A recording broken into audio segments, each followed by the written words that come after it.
Okay, hello everybody. Welcome back again, or maybe hello for the first time. Today I'm going to be making with you a Bolognese sauce. It's my favorite dish, so I've got my own way of making it. Hopefully you will enjoy it as well. I'll give you a quick shot of the ingredients that we're working with today.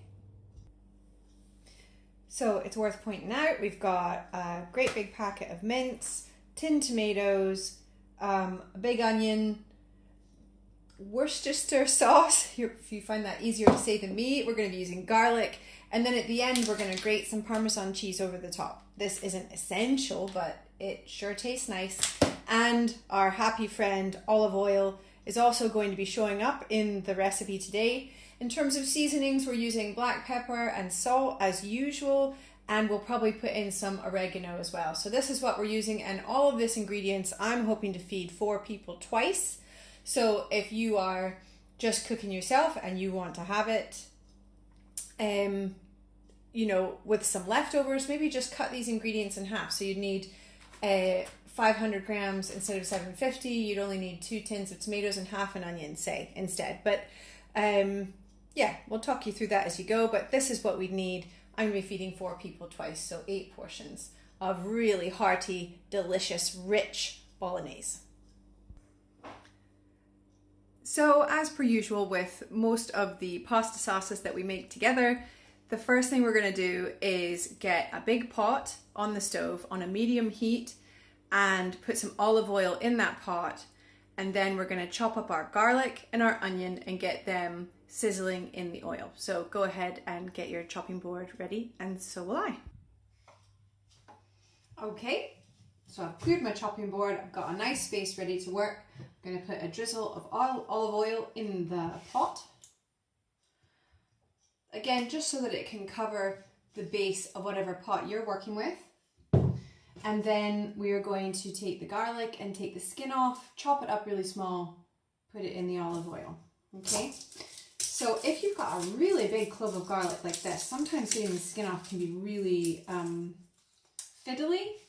So I'll show you a wee trick for getting the skin off the garlic really easily. But then you just want to cut it up. I slice it one way, and then the other way, and then finally across like so, so that you get nice tiny pieces of garlic. Because even if you really like garlic, you don't want a massive piece of it. So let's just pop all that in the pan. But I'll show you what I mean. Sometimes, if you get a piece of garlic and the skin just won't come off, cut the end bit where it's obviously been harvested from. Okay, cut that off and get whatever peel comes off with it. And then take your garlic, put it on your board, and just take the flat of your knife and press down. And just that gentle bit of pressure usually means that the whole skin comes off in one go. So that's a little trick for you to get the skin off, because I hate when things are fiddly. I just like it when things are easy. There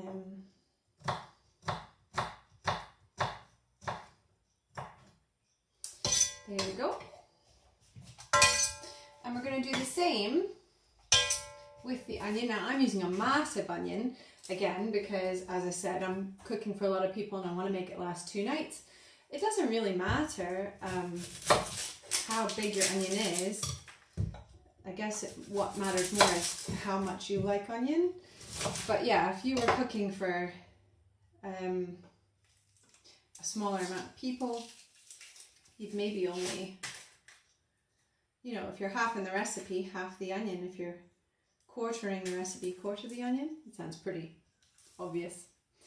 But just in case, it doesn't always hurt to state the obvious.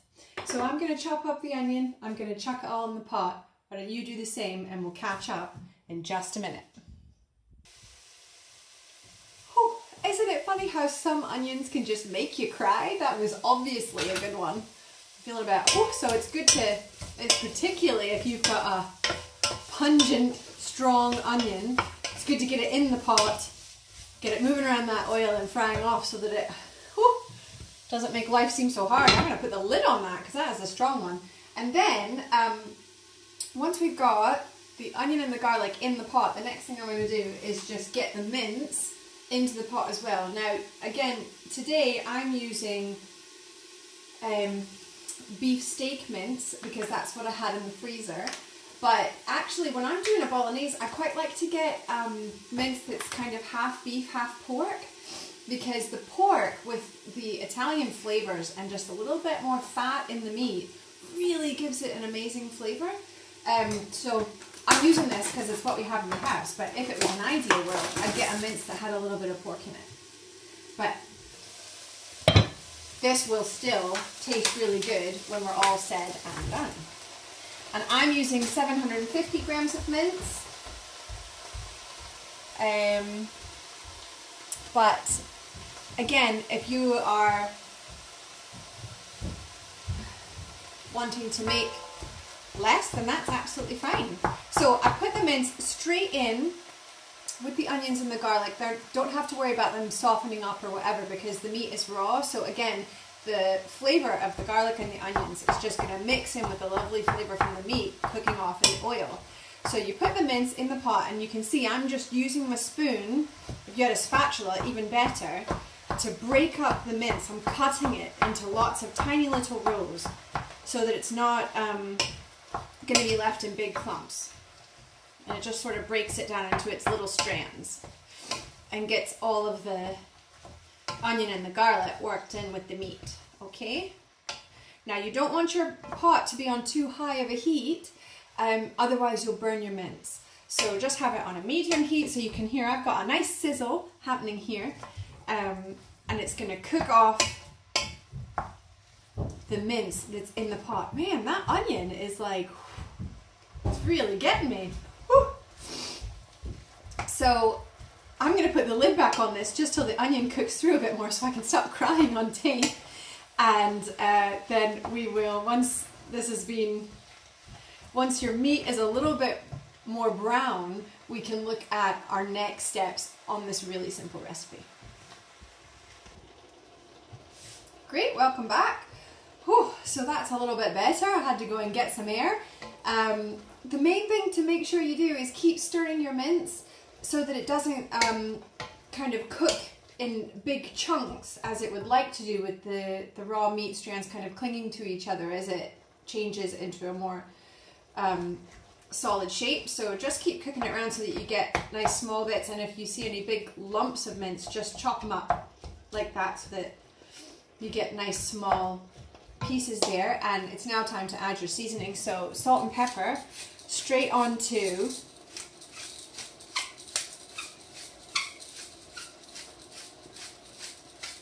this mix.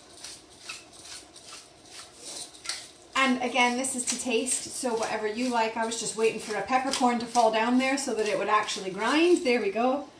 And salt.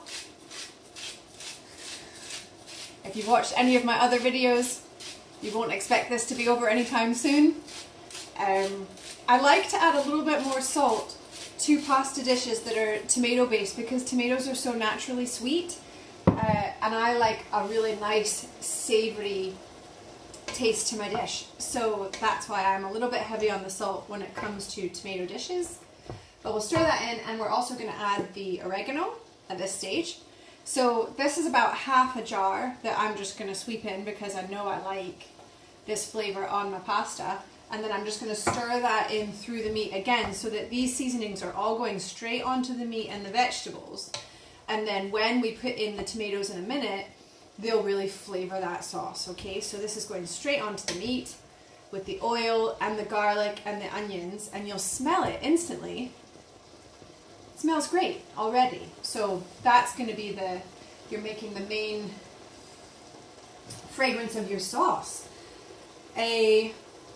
Next, what we're going to do is start to make the actual sauce. So we're going to use tins of tomatoes. Again, I don't know if you've watched the other videos, but I just use Asda chopped tomatoes because they're just as good in terms of if you're, wanting to use passata or plum tomatoes, it's all the same. And whether you buy an expensive brand or whether you buy Asda's own, it doesn't matter. So save yourself some money. And also the nice thing about tin tomatoes is they don't have lots of additives. You know, other sauces, if you buy like a pre-made jar of sauce, it has loads of stuff already in it that you might not actually want in your body or for those flavors. So buying tin tomatoes lets you do what you want with your own sauce. So we've got all our flavors on our meat and our vegetables. And what you'll see now, I'll give you a close-up in just a second, what you'll see now is that the meat's cooked all the way through and the onions look soft, okay? So I'll give you a close-up of that. There you can see our mince is totally cooked, the onions look soft, and it's all nice. It's quite a fine texture as well. There's no big lumps of meat. It's all been broken down really fine, and that means it's cooked really evenly. So we're ready to go on to make the sauce. Here we go. We're gonna, I've turned the heat down a little bit on my sauce just so that it doesn't get too loud when I'm talking to you. But you probably want yours on a medium to high heat. And what we're doing is we're just tipping in however many tins of tomatoes you want to use. If I was cooking for 4 people, I'd probably just use 2. But because I'm cooking for 4 people and hoping to make it last twice, I'm going to use 3 tins. Okay? The beauty of tin tomatoes as well is actually, if you feel like, gosh, I've used too many tins there, you can just add a few more of the flavorings that you've already used, and it doesn't get too thin. It's not like adding water to a different type of recipe. The tomatoes themselves bring a really nice body to your sauce. So go ahead and put your tomatoes in, stir them through your mince, and you'll be able to see quite quickly, are there too many tomatoes in there? Are there not enough? Does it not, you know, is your mince still really chunky and it doesn't look like you're going to have a nice sauce texture? But this, for me, looks like a really good balance of tomatoes to meat, as you can see. So it still looks really nice and wet, but you can see there's plenty of mince there that as it cooks down, that's just going to become a beautiful glossy sauce. But there's still chunky tomatoes in there, and that's why we need to let it cook for a good while so that it all reduces to a lovely, rich, savory sauce. So what we're going to do is put basically our final ingredients into the sauce, and then we're going to put the lid on the pot and let it cook for maybe 20 minutes. And in that time, it will reduce. I would cover it for the first 10 minutes and then come back and stir it to make sure it's not sticking to the bottom of your pan or your dish, and then cover it so that it doesn't spit all over your kitchen, but cover it with a gap in the lid so the lid's only kind of half on, and that way the steam can escape. And what will mean is that the extra water in the the water in the sauce will be evaporating off, and what will be happening is your sauce will be reducing to a nice, rich, thick sauce. So that's the aim anyway.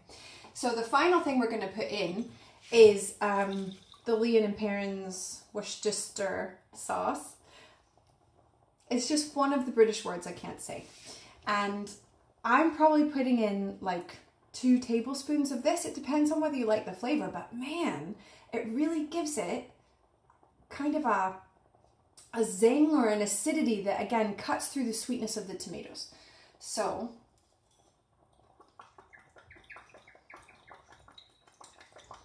actually looking at it, that's probably more like 4 tablespoons what I've just put in. But stir it through.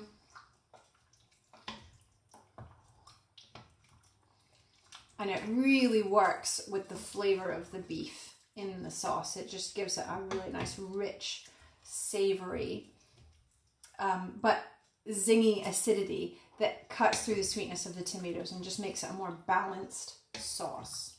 Okay, so now that you've got all your ingredients in the pot,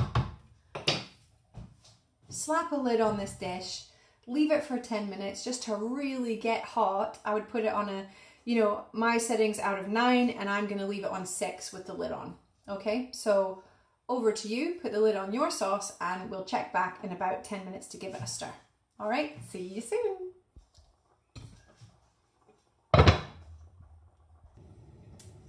Welcome back.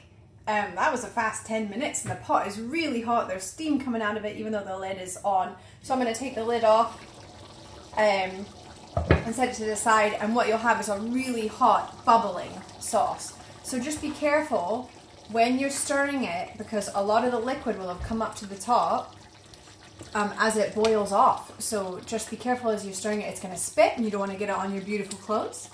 So yeah, just again, and pay particular attention as you're stirring to just scrape your spatula or your spoon along the bottom of the pot, just in case any of the meat or vegetables are starting to stick to the bottom of the pot where they might burn. Okay, and while actually when it comes to bolognese, a little bit of burning will add to the flavor and be nice, but a lot of burning would be frustrating. So make sure you're really giving that a good stir right along the bottom of the pot, so that the glossy sauce again is coating the beautiful ingredients that we have put in. And you'll already see that the sauce is a little bit thicker and your chunky tomatoes are starting to dissolve and disappear into the body of the sauce. Let me see if I can show you mine. Okay, so that's already starting to look like something that you would buy because it's recognizable as bolognese sauce, okay? So again, we're going to put the lid back on the pot, but this time like so. And sometimes what I do is I rest the spoon on the side and then put the lid like that, just to make sure that I'm leaving an air vent to add with the evaporation of the sauce. So this is really, this high heat with the lid cracked is going to allow the sauce to continue to reduce and get thicker and lovelier. So at this stage, everything in the pot is cooked and edible, but the longer you leave it to reduce, the thicker and richer the sauce will actually get and the flavors will be more intense. So let's check back in another 10 minutes and see if the flavors match in terms of what you like to eat. And if you feel after 10 minutes you want to leave it for another 5, well, that's up to you, but we'll check back. Okay, see you soon. Oh, it's worth saying at this stage, I would also put the pasta on. So if you're going to eat the sauce as soon as it's ready, now is when you would start to heat some water on your stove and put the pasta in that water. So that's what I've done in my little green pot. Ooh, there it is. So I've got green pot heating up with just some plain water, and I'm going to put some pasta in it and cook it to the packet's instructions. So just in terms of timings, that way your pasta will be finished when your sauce is finished. Perfect. All right, see you in 10. Welcome back. That was another fast 10 minutes. So our sauce has been simmering away on the stove. You can probably hear it, and I've put the pasta in the water and it's just heating up. Okay, so I'm just going to put a lid on that just now, just to get that lid out of the way. And you can see again what's happened is all the juices from the sauce have come up to the top because they're bubbling off. So again, be careful as you stir so that you don't get it all over whatever you're wearing. You can see it's all splattered on the back of my backsplash there. But what we have now is a beautiful glossy sauce that with really even sort of distribution of meat, and the vegetables aren't even really obvious anymore, which is helpful if you're feeding small people that aren't keen on chunky vegetables. But you've got this beautiful glossy sauce that's nice and thick. I just hate a thin sauce. If your sauce isn't as thick as this, and you also hate a thin sauce, you could leave it on the stove for another 5 minutes and really crank the heat up, but keep checking it because you don't want to burn your sauce, obviously, after all this hard work. The main thing to do, and what I always like to do before we plate up, is rest the sauce. So at this stage, I'm happy with the thickness of my sauce, and what I'm going to do is turn the stove off and just let it cool down and rest. And that, again, just allows all the oils and things that are in and flavors to enrich around the meat in the sauce, okay? Obviously, before we serve it, you'll heat it up again so that it's nice and hot, but just letting the sauce rest really enhances the flavors in the sauce. I don't know why, but that's probably also why some things taste nicer on the second night, and this Bolognese sauce is one of them. So if you are eating it straight away, then you've probably got your pasta on the stove just like me. But if you want to save this for another day, cool it down, you can freeze it at this stage and keep it for another day, and that will keep just fine in the freezer. You could probably even portion it up into Tupperwares and sort of save it for your lunches. Who knows what you want to do with it? What I'm going to do with it is eat it straight away because it is my favorite pasta dish. So I'm cooking the pasta in the green pot. And again, let me just tell you, if you haven't watched my other video, sorry, I'm trying to set you up here without it falling over. Oh, if this gets too professional at any stage. If you haven't watched my other video, another top tip for when you're cooking pasta is to put a little olive oil in the water with the cooking pasta. And that just stops the pasta from sticking to itself, which is another thing that really annoys me. When you've made all this effort of cooking this beautiful meal, and then you've just got one giant lump of pasta like so. So when you're cooking your pasta, stirring regularly is key so that it doesn't all stick to itself, because don't we all hate that? But a little olive oil in the water, in the hot water with the pasta, will just allow you probably an extra 5 bonus minutes where you're not standing here constantly stirring, and you can go off and multitask and do other things you might need to do with your time. So this pasta is looking really good. Giving it a wee stir just to stop it moving it all around. It's the pasta hokey cokey. Yeah, and I would say we're about 10 minutes away from eating this amazing meal. All right, I'll check back with you when it's all plated up so you can see the finished product. It's just occurred to me, like a total amateur, here's an aside, I have not said once that you should be tasting this dish as you go to make sure that the flavors are what you want. And that's probably just because I have made this dish so many times, because it is my favorite, that almost subconsciously I know what it tastes like. I know it's got a rich, full tomato base, the oregano and the Worcestershire sauce really balance out and lift the sweetness and give it that acidity. I know that it's got a beautiful, savory, meaty texture to it. So I know all of that, but I've just tasted it and reminded myself and went, oh, that's amazing. So taste your sauce, and if it doesn't give you that, wow, that's amazing flavor, then maybe balance out some of your ingredients. Maybe add more oregano or more Worcestershire sauce, salt, or black pepper, whatever you like to taste. But at this stage, if that sauce isn't totally killing it for you, then you need to add more of your flavorings. But for me, that is bang on. It tastes gorgeous, and I hope you like it too. So again, I will pop back when the pasta's finished and plate up. Amazing. So we are finally here. We have made our pasta. I've drained it, and now it's sitting in a colander. Something again worth bearing in mind is, similarly to what we did earlier when we put the oil in the water, if you have drained your pasta but you're not quite ready to plate up, if you drizzle a little bit of olive oil straight into your pasta and just move it all around, it stops it from sticking to itself again. So that can be quite handy. But I'm going to eat it straight away, so I'm not going to drizzle any more olive oil. I'm going to chuck this stuff in some bowls, and then, as I said at the very start, if you like some Parmesan cheese grated on the top of your pasta, then that is an option I would do at this stage. So pop your pasta in your bowl, mix your sauce around, Parmesan cheese on top, and that's a beautiful thing. But I'll show you one more final shot of our beautiful sauce. I feel like we really made it together. You can see, there it is. It's glossy, it's lovely, it's nice and thick. It's really thickened up from resting. I don't know why that works, but it really does. So there you have a gorgeous Bolognese sauce that is everything you want it to be. And if you're not as pleased as I am, then we'll have to agree to disagree. But 2 ticks, and I'll show you it in the bowl. Okay, and finally, I've got hungry people, so I've got to be fast, but there you go.